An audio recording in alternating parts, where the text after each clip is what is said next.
The day of the will reading started quietly, but an undercurrent of tension filled the air. Our family's grand estate, with its ornate chandeliers and polished floors, seemed smaller somehow, claustrophobic with anticipation. I had imagined this day 1,000 times, each vision ending in pride, perhaps tears of happiness, but nothing could have prepared me for the reality. Dad sat at the head of the table, his hands slightly trembling as he held Grandpa's will. Layla, my older sister, leaned back in her chair, a polished elegance masking something I couldn't yet name. I studied her face, noting the subtle smirk that I now realize had been there all along, hidden behind practiced politeness. My heart pounded with hope. Surely, after years of dedication, I would be recognized, rewarded, finally seen. Layla, Dad began, his voice uncertain but deliberate. Grandpa has left you $10 million. All of it is yours. The words hit me like ice water. My breath caught in my throat. I blinked, thinking I had misheard, that maybe he would correct himself. But then came the next words, slower, heavier, impossible to ignore. And Amna, you'll have to go earn your own. The room seemed to shrink. The walls closed in.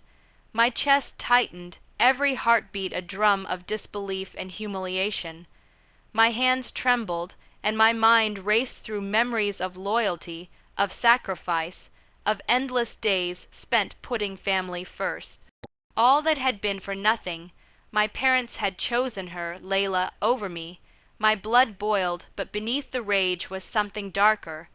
A cold, creeping hurt that whispered betrayal. Mom, ever the diplomat, tried to smooth the jagged edges.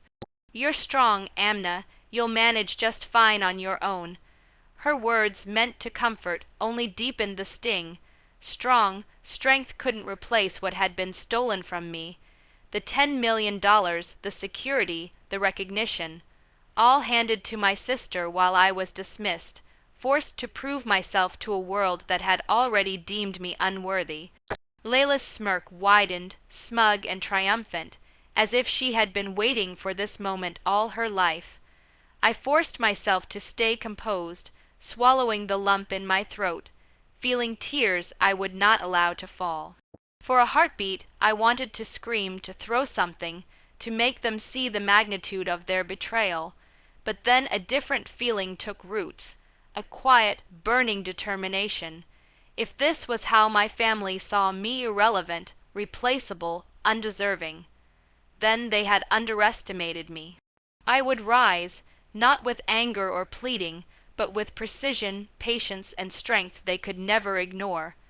I left the mansion that day with nothing but a small bag, my pride, and a single thought: this betrayal would not go unanswered. In the aching void of rejection, a plan began to form. I would survive, I would thrive, and one day they would pay, not in violence, but in the undeniable truth of what they had lost. I moved into a small, dimly lit apartment in the city, the kind of place where the walls whispered of forgotten dreams and hard choices. Every evening, I would sit on the edge of my bed, staring at the ceiling, letting the betrayal sink in. How could my parents, the people who were supposed to love me unconditionally, dismiss me so easily? How could they hand my sister $10 million and leave me with nothing but determination? The hurt was sharp, but I quickly realized that anger alone would not build the life I wanted. I had to act. I started small, taking freelance work, temp jobs, anything that could cover the rent and keep me fed. Deliveries, tutoring, administrative tasks. I did everything with silent pride.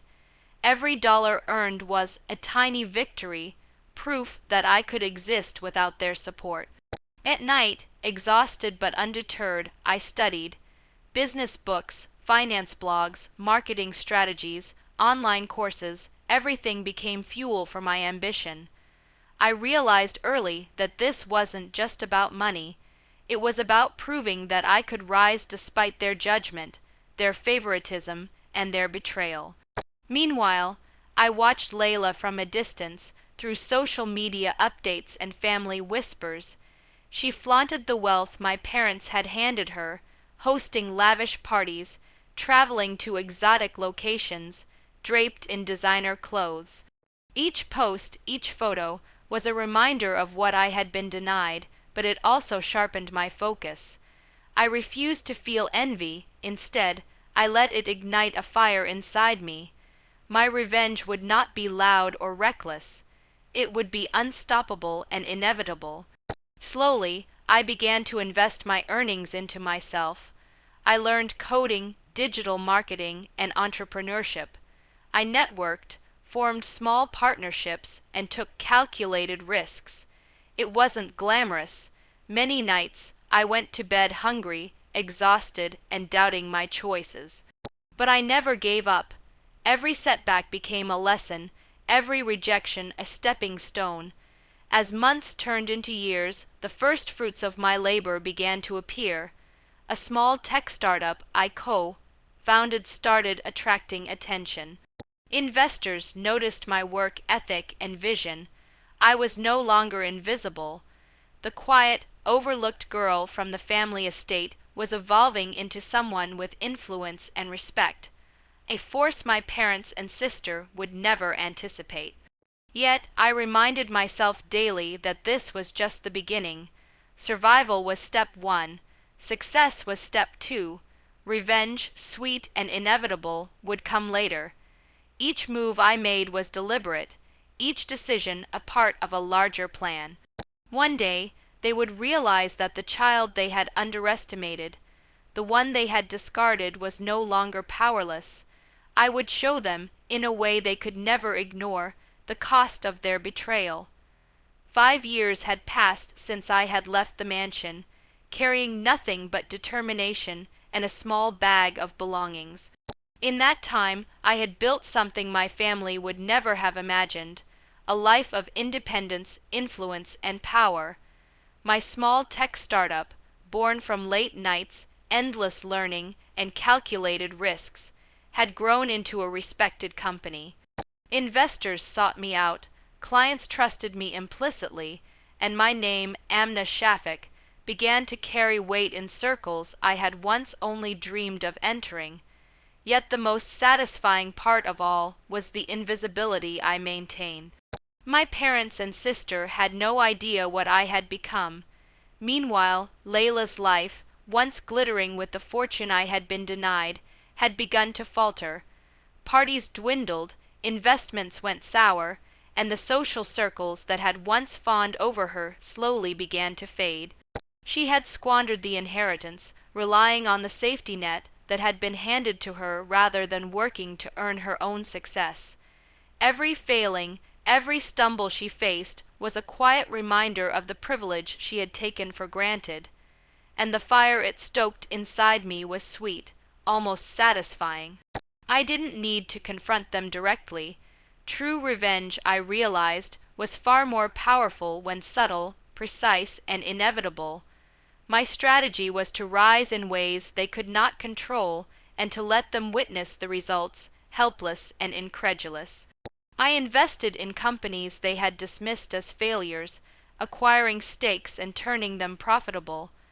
I made philanthropic contributions that garnered media attention, always careful to remain understated, letting the spotlight find me without my family realizing it. Each step was deliberate, each decision a reminder of what they had overlooked. At industry events, I encountered whispers of my success, former acquaintances of the family, people who had once dismissed me as insignificant, now regarded me with respect, even admiration. Their reactions were intoxicating. I felt the thrill of the long game, the satisfaction of patience paying off. Slowly, the empire I had built from nothing began to overshadow the life my sister had inherited. And yet, I never lost focus. I reminded myself daily that this wasn't about cruelty, it was about justice, about proving that betrayal could not suppress ambition, skill, and determination. The little girl they had deemed irrelevant had become a woman whose influence was undeniable, whose intelligence was respected, and whose presence could no longer be ignored. The sweet ascent was more than wealth. It was power, respect, and inevitability. I had survived their betrayal, and now I would thrive in a way that forced them to acknowledge the cost of their mistakes. One day soon, they would see it all, and the realization would be far more painful than any confrontation. The girl they had overlooked had become a force they could never underestimate. The invitation arrived on thick, cream-colored paper, embossed with gold lettering, an exclusive charity gala hosted by one of the most influential business groups in the city. I smiled when I read the venue name. I knew my parents would attend. I knew Layla would be there too, and I knew without a doubt that none of them had any idea who was funding half the evening. I arrived quietly, dressed in simple elegance, nothing loud or flashy. I didn't need extravagance anymore. Confidence had replaced it. As I stepped into the grand hall, conversations paused, heads turned, and recognition slowly spread through the room. Investors greeted me warmly. Industry leaders shook my hand. Whispers followed me like a soft echo. That was when I saw them. My parents standing near the stage and Layla beside them, her laughter brittle, her smile forced. My mother noticed me first. Her face drained of color. My father followed her gaze, confusion flashing across his features before recognition hit. Layla's confident posture stiffened, her eyes widening in disbelief. For a moment, none of them moved. None of them spoke. The silence between us was heavier than any argument we could have had. "Amna," my father finally said, his voice unsteady. I smiled gently. "Hello." I replied, "It's been a long time." Layla recovered first, forcing a laugh that didn't reach her eyes. "So what are you doing here?" "I'm one of the sponsors," I answered calmly. "This foundation aligns with my company's values." The truth landed like a quiet explosion. My mother's hands trembled. My father looked away, guilt written clearly across his face. Layla's expression cracked, her confidence unraveling as reality settled in. In that moment, they understood. The child they had told to go earn her own had done exactly that, and far more. "I thought you'd struggle," my mother whispered. "I did," I said honestly, but struggle taught me what favoritism never could. I didn't raise my voice, I didn't accuse them, I didn't need to. The success surrounding me spoke louder than anger ever could. They saw it in the way people respected me, the way my name carried weight, the way I no longer needed their approval.